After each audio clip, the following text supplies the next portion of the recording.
Imaginemos por un momento la siguiente situación cotidiana.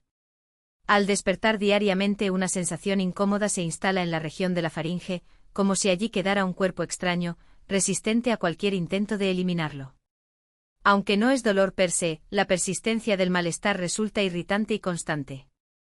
El individuo hace repetidos intentos de aclararse la garganta, a veces incluso antes de completar su primera comida de la mañana. La presencia de secreción espesa y adherente altera la calidad vocal, dándole un timbre ronco. El aspecto más preocupante, sin embargo, reside en la falta de comprensión de los demás sobre el cansancio que genera tal condición. Si esta descripción te resulta familiar, es fundamental que prestes especial atención a lo que se explicará a continuación. Esa irritación faríngea recurrente no es un mero inconveniente temporal que deba tolerarse, sino más bien una señal de alerta emitida por el cuerpo, que indica que algo más profundo requiere investigación. Como profesional sanitario, lo que más me preocupa en este contexto es el hecho de que el verdadero origen de la secreción faríngea crónica rara vez corresponde a lo imaginado. Tampoco coincide con el diagnóstico superficial que muchas veces se presenta en consultas médicas breves. La propuesta en este momento es dilucidar los aspectos poco conocidos sobre esta persistente condición. Se discutirán los sorprendentes factores que lo desencadenan y, principalmente, las medidas prácticas capaces de proporcionar un alivio inmediato. Pero primero vale la pena hacerse una pregunta relevante: ¿alguna vez te has preguntado por qué la intensidad del síntoma varía a lo largo del día? ¿Por qué el malestar es más acusado al despertar? ¿Por qué empeora después de las comidas o persiste independientemente de los tratamientos convencionales utilizados? Las respuestas a estas preguntas pueden sorprender y posiblemente transformar por completo la percepción del problema. Antes de profundizar en el análisis, es necesario aclarar un error común. La producción de moco no debe verse como un enemigo, sino como uno de los mecanismos de defensa más esenciales del cuerpo. Cada día, el cuerpo humano segrega entre 1 y 2 litros de esta sustancia, cuya función principal es proteger el sistema respiratorio. El moco actúa como una barrera, atrapando partículas extrañas, bacterias, virus y alérgenos antes de que puedan causar daño. Se puede comparar con un equipo de vigilancia las 24 horas del día, que mantiene humidificadas las vías respiratorias, lubrica la faringe y elimina elementos no deseados. En condiciones normales, este proceso se produce de forma imperceptible, ingiriendo pequeñas cantidades a lo largo del día sin darnos cuenta. El problema surge cuando se rompe este equilibrio. A medida que envejecemos, especialmente después de los 50, 60 o 70 años, se producen cambios fisiológicos importantes. La anatomía nasal y faríngea sufre cambios, los músculos implicados en la deglución pueden perder parte de su fuerza y la capacidad de drenaje de líquidos se vuelve menos eficiente. La mucosidad, antes fluida y de fácil eliminación, adquiere una consistencia espesa y pegajosa, acumulándose en lugar de eliminarse de forma natural. Es en este momento cuando se hace notoria la presencia de la secreción, transformándose en una masa incómoda que parece imposible de expulsar. Uno de los principales factores que se pasan por alto en el diagnóstico de la irritación faríngea crónica en adultos mayores es una afección llamada reflujo laringofaríngeo, o LPR, también conocida como reflujo silencioso. Su acción sobre la garganta es completamente diferente a la que se observa en el reflujo gastroesofágico clásico.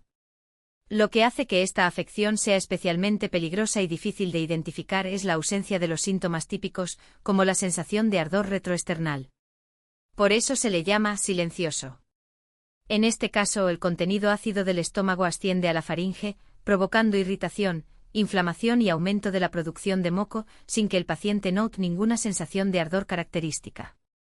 Se estima que más de la mitad de las personas que reportan ronquera crónica padecen, de hecho, reflujo laringofaríngeo. Esta proporción es alarmante sobre todo porque la mayoría de las personas desconocen la relación entre el ácido gástrico y los problemas faríngeos, ya que nunca han tenido los síntomas tradicionales del reflujo. El mecanismo es sencillo: al llegar a los tejidos sensibles de la garganta y las cuerdas vocales, el ácido desencadena una respuesta protectora del organismo, que aumenta la producción de moco para defender las estructuras afectadas. Aunque esta reacción es un mecanismo de defensa, resulta en una sensación persistente de secreción en la garganta, que el individuo intenta eliminar sin éxito. El ácido provoca microlesiones, se produce inflamación y el ciclo continúa diariamente. Los signos de LPR incluyen carraspeo crónico, ronquera, sensación de cuerpo extraño en la faringe, dificultad para tragar, tos seca y, por supuesto, la presencia constante de mocos. Estos síntomas tienden a empeorar por la mañana, ya que el reflujo puede ocurrir durante el sueño, incluso cuando no se ha ingerido alimento durante horas. Otra causa relevante de irritación faríngea persistente es el llamado goteo posnasal, especialmente común en los ancianos. Con el envejecimiento, la estructura nasal cambia, los conductos se estrechan y muchas personas desarrollan rinitis senil. En esta afección, el exceso de moco producido en las cavidades nasales y los senos paranasales gotea por la parte posterior de la faringe. Lo que hace que esta afección sea especialmente compleja es el hecho de que en los ancianos, la sinusitis crónica a menudo no se presenta con los síntomas clásicos, como dolor de cabeza intenso o dolor facial. En cambio, se presenta como goteo nasal constante, carraspeo frecuente y sensación de secreciones acumuladas. El problema se intensifica al acostarse, ya que la acción de la gravedad facilita el flujo de moco hacia la faringe durante el sueño. Al despertar, el individuo siente la necesidad de toser o aclararse la garganta, y el malestar persiste durante toda la mañana. Otro aspecto que puede sorprender es el hecho de que algunos medicamentos recetados para mantener la salud pueden, paradójicamente, empeorar la producción de mucosidad en la garganta. Se sabe que ciertos antihipertensivos, especialmente los inhibidores de la enzima convertidora de angiotensina, inducen tos seca crónica y aumentan la secreción en algunas personas. Los medicamentos antiinflamatorios no esteroides, como el ibuprofeno, ampliamente utilizados para tratar el dolor articular y la artritis en los ancianos, pueden comprometer la barrera protectora del estómago, aumentando el riesgo de reflujo. Un mayor reflujo, a su vez, significa una mayor producción de moco. Esta relación muchas veces pasa desapercibida. Si el paciente usa múltiples medicamentos, una situación común entre los ancianos, las interacciones entre ellos pueden ser complejas e impredecibles. Esto no implica, en modo alguno, que se deba interrumpir el tratamiento farmacológico, sino que se debe establecer un diálogo franco con el médico tratante sobre la posibilidad de que dichos fármacos estén contribuyendo al problema faríngeo. Además, otros dos factores merecen atención porque potencian los efectos ya analizados.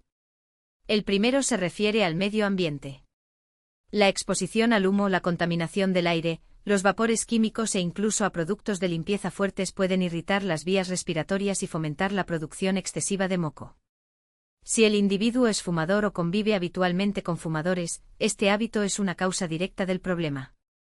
Daño continuo a las delicadas estructuras ciliares, conocidas como cilios, encargadas de eliminar la mucosidad de las vías respiratorias.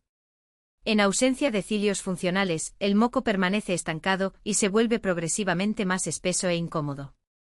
En este contexto surge un factor determinante que interconecta todos los elementos comentados, la deshidratación. Las personas mayores son más propensas naturalmente a la deshidratación y la ingesta insuficiente de líquidos produce una mucosidad más viscosa y difícil de eliminar. La diferencia entre la fluidez del agua y la consistencia de la miel ilustra claramente este fenómeno. Mientras que el moco menos denso fluye con facilidad, el moco espeso se adhiere a las paredes de las vías respiratorias y se acumula de forma persistente. Antes de abordar las soluciones, es fundamental resaltar las señales de alerta que requieren atención médica inmediata. Aunque la mayoría de los casos de mucosidad persistente son benignos y tratables, existen situaciones en las que es necesaria la intervención profesional. La presencia de mocos de color atípico, especialmente verde, amarillo, marrón o con restos de sangre, durante la tos requiere una evaluación clínica. Asimismo, una fiebre superior a 38 grados, una pérdida de peso inexplicable o una tos que dura más de 2 semanas sin mejoría son indicadores críticos que no deben descuidarse. La precaución en este caso siempre es preferible a posponer, evitando que una condición potencialmente tratable evolucione hacia complicaciones más graves. Pasando a medidas prácticas, es posible adoptar estrategias basadas en evidencia científica para aliviar las molestias provocadas por la mucosidad persistente. El primero de ellos consiste en la hidratación estratégica. Mantener un nivel adecuado de hidratación es una de las formas más efectivas de diluir la mucosidad y facilitar su eliminación natural. Sin embargo, no se trata solo de beber agua de forma aleatoria a lo largo del día. Se recomienda empezar la mañana con 2 vasos de agua tibia antes de cualquier comida, ya que la temperatura suave ayuda a disolver la mucosidad acumulada durante la noche. A lo largo del día, el consumo debe alcanzar entre 8 y 10 vasos de líquidos, entre agua, infusiones, caldos y sopas. La clave del éxito reside en la constancia, ya que el cuerpo necesita un aporte regular de agua para mantener la mucosidad en un estado fluido y fácil de drenar. La segunda solución consiste en elevar la cabecera de la cama mientras se duerme. Si el reflujo silencioso o el drenaje posnasal son los principales responsables del problema, elevar la parte superior del cuerpo entre 15 y 20 centímetros puede promover una mejora significativa. Es importante señalar que no se recomienda el uso de almohadas adicionales, ya que puede empeorar el reflujo al doblar el cuerpo por la cintura. La alternativa más eficaz es colocar soportes debajo de los pies del cabecero de la cama o utilizar una almohada de cuña que eleve todo el torso. De esta forma, la gravedad actúa como aliada, impidiendo que el ácido gástrico ascienda a las vías respiratorias y evitando la acumulación de mocos en la región faríngea. La tercera estrategia es la irrigación nasal.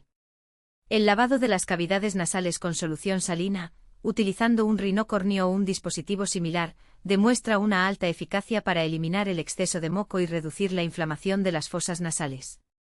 Para preparar la solución, debes disolver 1/4 de cucharadita de sal y 1/4 de cucharadita de bicarbonato de sodio en 240 ml de agua destilada o previamente hervida.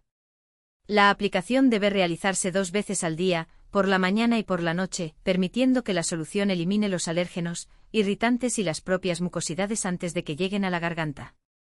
Muchos pacientes informan que esta práctica por sí sola proporcionó un alivio más significativo que cualquier otro método probado. La cuarta medida consiste en identificar y eliminar los alimentos desencadenantes. Cuando el reflujo silencioso contribuye a la acumulación de moco, es fundamental evitar sustancias que estimulen la producción de ácido. Entre los principales villanos se encuentran las comidas picantes, los tomates y sus derivados, los cítricos, el chocolate, la menta, la cafeína, las bebidas alcohólicas y los alimentos grasos o fritos.